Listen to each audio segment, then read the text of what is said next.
Hi friends, welcome back to Rakshita creations. ఈరోజు మనం సంతోషం, ప్రేమ, బాధ, దుఃఖం, అనుబంధాలు, కలహాలు, ఆత్మీయత, అనురాగాలు ఇవన్నీ కలిగిన చిన్న ప్రపంచమే కుటుంబం.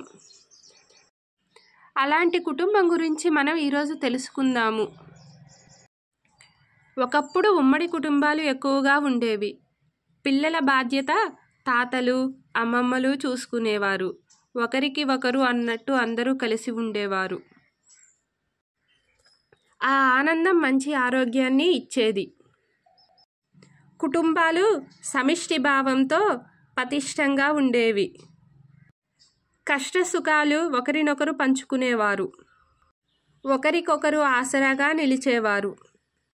చిన్నపిల్లల దగ్గర నుంచి పెద్దవారి వరకు వారి శక్తికి తగిన పనుల్లో సహాయ సహకారాలు ఇచ్చిపుచ్చుకునేవారు.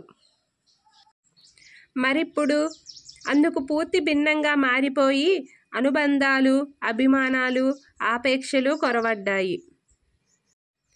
అమ్మమ్మ తాతలతోనే కాదు, తల్లిదండ్రులతో కలిసి ఉండడం కూడా కష్టమైపోతుంది. మన స్థానంలో నేను, నాది అనే స్వార్థం పెరిగిపోతుంది. ఫలితంగా అనేక సామాజిక, మానసిక సమస్యలు ముందుకొచ్చాయి. కుటుంబ సంబంధాలు సరిగా ఉంటేనే సమాజం బాగుంటుంది. ఆ ఉద్దేశాన్ని ప్రజల్లో నింపేందుకు జనవరి 1 గ్లోబల్ ఫ్యామిలీ డేగా జరుపుకోవాలని ఐరాస ప్రకటించింది. భిన్న మనస్తత్వాలు, భిన్న అభిప్రాయాలు ఉన్న వ్యక్తుల మధ్య అనుబంధాల వారధి కుటుంబం. ఈ బంధాలే బలాన్ని ఇస్తాయి. తాత అవ్వల అనురాగాన్ని పొందడం, పిల్లల ఆనందాన్ని ఆస్వాదించడం, కన్నవారి కలలను నెరవేర్చాలనే తపన, ఇలాంటి భావనలే కుటుంబంలో సంతోషాన్ని నింపుతాయి. కలిసి ఉంటే కలదు సుఖమే కాదు, ఆరోగ్యం కూడా. నేడు జీవన విధానంలో అందరూ కలిసి ఉండే పరిస్థితి ఉందా అంటే లేదనే ఎక్కువ మంది చెప్పే సమాధానం. అయితే కలిసిమెలిసి ఉండడం సాధ్యమేనా అంటే అది మన చేతుల్లోనే ఉందంటున్నారు మనస్తత్వ నిపుణులు. మనిషి నాగరికత తెలియక ముందు జంతువుల్లో జంతువుగానే జీవించాడు. కాలానుగుణంగా మార్పు చెందుతూ సమూహాలుగా జీవించడం మొదలైంది. వేట నుండి వ్యవసాయంలోకి, గుహల్లో నుండి గృహంలోకి కుటుంబ వ్యవస్థను రూపొందించుకొని సమగ్రత, ఐక్యత, ఆప్యాయత అనే మూల స్తంభాలను ఆధారం చేసుకున్నాడు. పోషణ, భద్రత కల్పించడమే ముఖ్య ఉద్దేశంగా బంధాలను పెనవేసుకున్నాడు. సమిష్టి శ్రమతో కష్టం మరచి ఆనందం పొందాడు. అలా కలిసి మాట్లాడుకోవడంతోనే సమస్యలను సులువుగా పరిష్కరించుకోవడం సాధ్యమైంది. అలా పరిణతితో కూడిన పరిమితులు పెట్టుకొని జీవితాన్ని సుఖమయం చేసుకున్నాడు.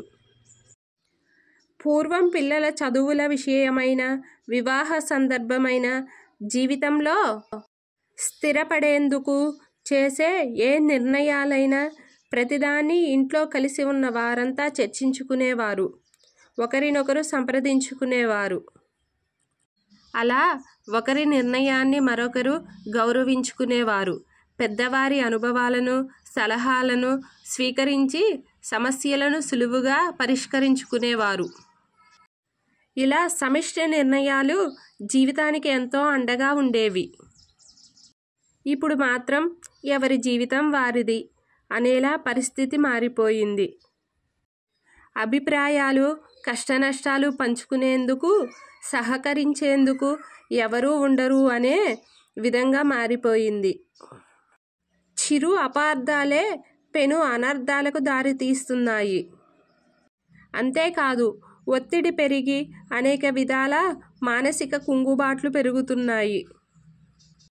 పొరపాటు జరిగినప్పుడు సరిదిద్దుకునే సామర్థ్యం లేక తప్పుల మీద తప్పులు చేయడం జరుగుతుంది.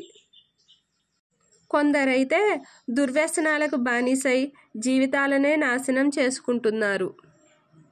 వీటిని అధిగమించి అనుబంధాల్ని అల్లుకుంటేనే కుటుంబ వ్యవస్థ పదిలంగా ఉంటుంది.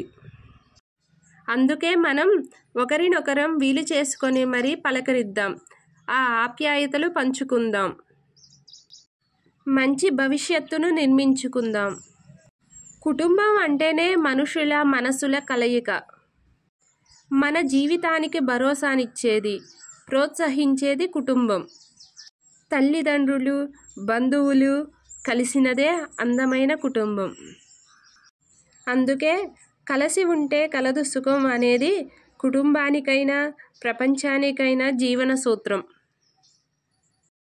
ఈరోజు కనుక నా వీడియో మీకు నచ్చినట్లయితే ప్లీజ్ లైక్ చేయండి, సబ్స్క్రైబ్ చేయండి ఫ్రెండ్స్.